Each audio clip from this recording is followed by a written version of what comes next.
یسألو ایانا یوم القیامہ، یہ لوگ بہت مذاق اڑاتے ہیں قیامت کا اور پوچھتے بہت زیادہ ہیں کہ منکرین کہ قیامت کب آئے گی، قیامت کب آئے گی، کب آئے گا وہ دن، یہ ہڈیاں کب زندہ کریں گے اللہ تعالیٰ؟ تو اللہ فرماتے ہیں فَإِذَا بَرِقَ الْبَصَرُ، اب ہمیں یہ جواب دینا چاہیے ان کو، جس دن آنکھیں جو ہیں وہ پتھرا جائیں گی، وہ ڈائزلڈ ہو جائیں گی، وَخَسَفَ الْقَمَرُ، اور چاند جو ہے وہ اس دن اپنی روشنی کھو بیٹھے گا، وَجُمِعَ الشَّمْسُ وَالْقَمَرُ، اور جب سورج اور چاند ملا دیے جائیں گے، يَقُولُ الْإِنسَانُ يَوْمَئِذٍ أَيْنَ الْمَفَرُّ،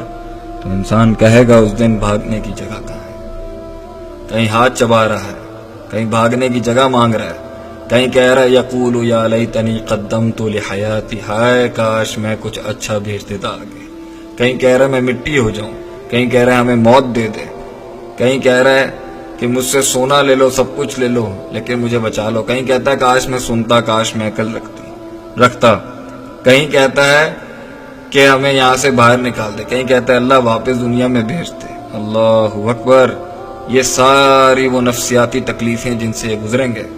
سورہ زمر میں اللہ فرماتے ہیں وَسِيقَ الَّذِينَ كَفَرُوا إِلَى جَهَنَّمَ زُمَرًا،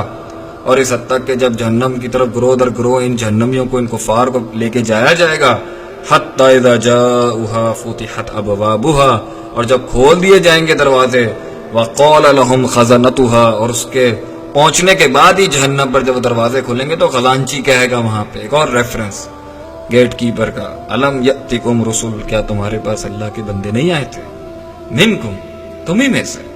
یتلون علیکم آیات ربکم، جو اب تمہارے ہی رب کی آیتیں تم پر تلاوت کرتے ہیں اور ہم آیتیں سن رہے ہیں۔ دیکھیں کتنا پیارا میسج ہے قرآن کا۔ وَيُنذِرُونَكُمْ لِقَاءَ يَوْمِكُمْ هَذَا، وہ تمہیں ڈراتے تھے اس دن کی ہولناکیوں سے، قالوا بلا، اور خاموشی، وہ کہیں گے ہاں آیا تھا،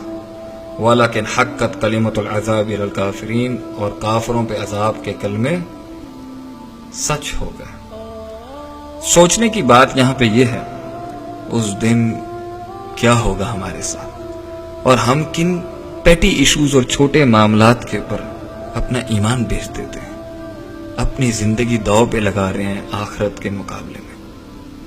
اس دنیا کو ہم نے کتنی ترجیح دے دی ہے،